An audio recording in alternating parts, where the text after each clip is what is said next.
안녕하세요. 통계학술 연구회입니다.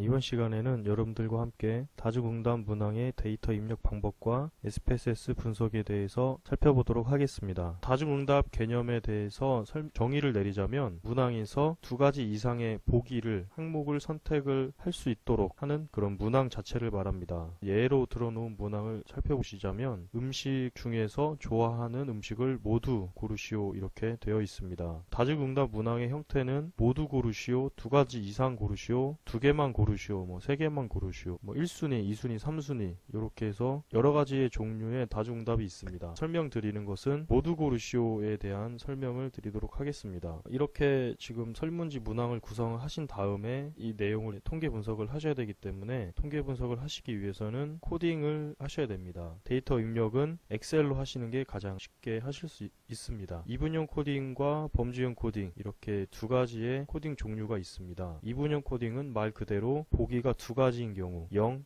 1 내지는 1, 2 이렇게 두 가지로만 코딩을 하는 경우입니다. 이분형 코딩 같은 경우에는 설문지에 있는 보기 문항이 변수의 이름으로 즉 하나씩의 변수로 설정이 돼서 0 또는 1로 코딩이 되어 있습니다. 즉 첫 번째 응답자가 짜장면을 선택을 했다라고 한다면 1로, 선택하지 않았다면 0으로 코딩을 하시면 되는 거죠. 육개장까지 해서 1, 0, 1, 0, 0 이런 식으로 코딩을 하시고 나서 그 다음 두 번째 조사 대상자를 천천히 코딩을 하시면 될 것 같습니다. 범주형 코딩 같은 경우에는 위에서 보신 이분형 코딩하고 다른 점이 있습니다. 직접 그 해당 보기의 번호를 입력을 하시는 겁니다. 지금 음식 1, 음식 2 이렇게 해서 변수의 이름이 들어가 있는데 첫 번째 아이디를 가진 사람 같은 경우에는 음식 1의 경우에 2번에 피자와 스파게티를 선택을 했고 두 번째로 선택한 것이 매운탕, 그리고 세 번째 선택한 것이 육개장, 그리고 네 번째는 선택을 하지 않았습니다. 그래서 총 3개의 음식을 좋아한다라고 선택을 하였습니다. 첫 번째 아이디를 가진 조사 대상자가 모든 음식을 다 좋아한다고 한다면 음식 1부터 음식 7까지 변수가 총 7개가 나타날 것이고, 그렇지 않을 경우에는 지금처럼 음식 3까지 3개만 선택을 했다고 한다면 음식 3까지를 코딩을 해주시면 됩니다. 나머지는 결측치로 처리를 하기 때문에 99나 999 또는 0 아니면 입력을 하지 않은 상태로 코딩을 하시면 되겠습니다. 계속해서 SPSS를 통해서 분석을 하는 과정을 보여드리도록 하겠습니다.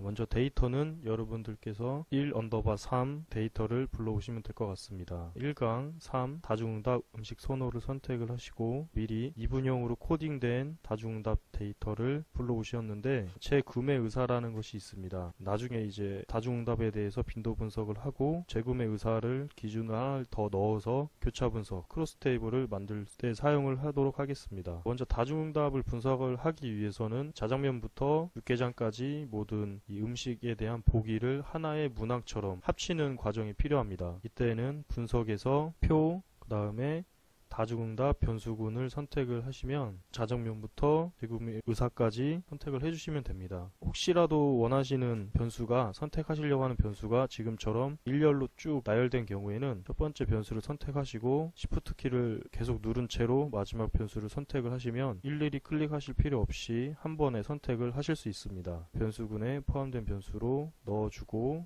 변수의 코딩 자체가 이분형으로 되어 있기 때문에 이분형 기본값 디폴트로 다른 것을 범주로 바꾼다거나 하지 마시고 이분형으로 진행을 하시면 됩니다. 여기에서는 변수군의 이름을 설정을 해주시면 되는데 저희가 미리 음식 이분형 이렇게 해서 해당 내용을 다중응답 변수군의 정의를 이미 해놓은 상태입니다. 이 다중응답 변수 자체가 정의가 됐다면 다중응답 변수의 빈도라든지 교차표를 여러분들이 확인을 하실 수 있습니다. 다시 분석에서 표, 통계표 작성을 선택을 해주시면 다음과 같은 화면이 나타납니다. 열도 있고 행도 있습니다. 여러분이 원하는 기준에 따라서 열과 행을 넣으실 수 있는데 제일 먼저 하실 때는 빈도 분석을 진행을 할 거기 때문에 이 열보다는 행에 해당 변수를 선택을 하시고 그대로 마우스를 왼쪽 버튼을 누르신 상태에서 상태에서 끌어오셔서 행에 놓아주시면 좋아하는 음식 해서 순서대로 빈도가 지금 나타나는 것을 확인하실 수 있습니다. 여기에서는 요약 통계량과 범주 및 합계를 이용을 해서 퍼센트라든지 아니면 전체 몇 명이 좋아하는지를 확인을 하실 수 있는데, 먼저 요약 통계량을 확인을 해보도록 하겠습니다. 요약 통계량을 클릭을 해주시고 여기에서 응답,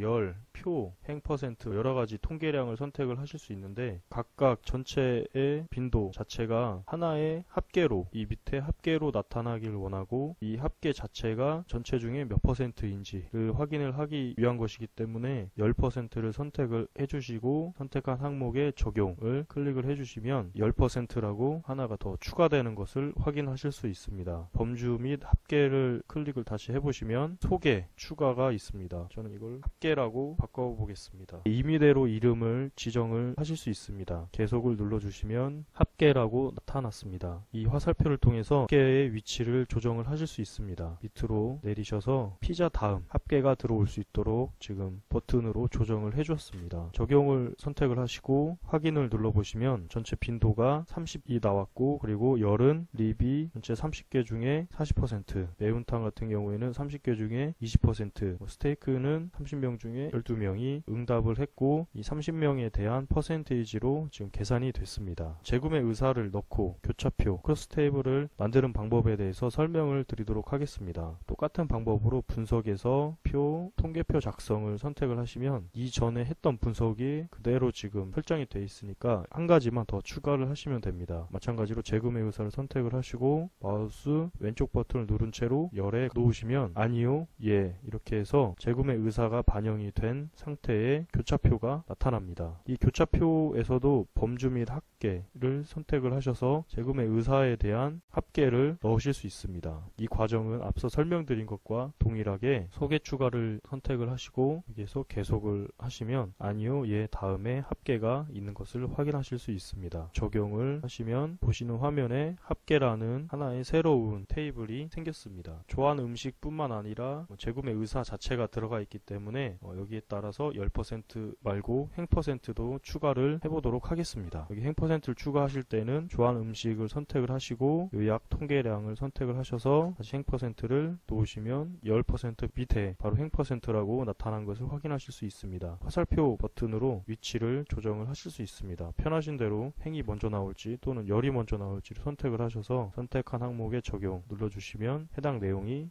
행 퍼센트가 하나가 더 추가되신 것을 확인하실 수 있습니다. 여기에서 확인을 눌러보시면 재구매 의사에 따라서 좋아하는 음식이 지금 어떻게 나타나는지를 확인하실 수 있습니다. 행 퍼센트는 말 그대로 재구매 의사가 아니오인 경우가 7명이면 7명과 5명을 합한 12명, 이 12명에서 7명에 대한 퍼센테이지로 58.3%, 예에서도 12명을 기준으로 5명에 대한 행 퍼센트, 즉 41.7%가 계산이 됩니다. 이렇게 해서 여러분들이 사용하실 때에는 행 또는 10%를 적절히 사용을 하셔서 크로스 테이블, 교차 분석을 같이 진행을 하실 수 있습니다. 이렇게 해서 다중응답 문항에 대해서 이분형으로 코딩된 경우에 어떻게 분석을 하는지에 대해서 살펴보았습니다. 여기에서 한 가지 팁을 드리자면 좀 전에 사용했던 분석을 바로 다시 실행하는 것, 즉 찾아가지 않고 바로 실행하는 방법에 대해서 설명을 드리도록 하겠습니다. 이 프린트, 즉 인쇄하는 이 아이콘 옆에 다음과 같은 아이콘이 있는 것을 확인을 하실 수 있습니다. 이 아이콘에 마우스를 갖다 놓으시면 클릭하지 않은 상태로 최근 사용한 대화 상자 다시 호출 이런 것을 보실 수 있습니다. 클릭을 하게 되면 방금 전에 했던 여러가지 분석들이 순서대로 정리가 되어 있습니다. 이것을 선택하시면 바로 분석에서 어디를 찾아가지 않더라도 그 전에 했던 분석을 다시 활용을 하실 수 있습니다. 자, 이렇게 해서 오늘 여러분들과 함께 1-3강 다중문항에 대해서 어떻게 분석을 하는지에 대해서 같이 살펴보았습니다.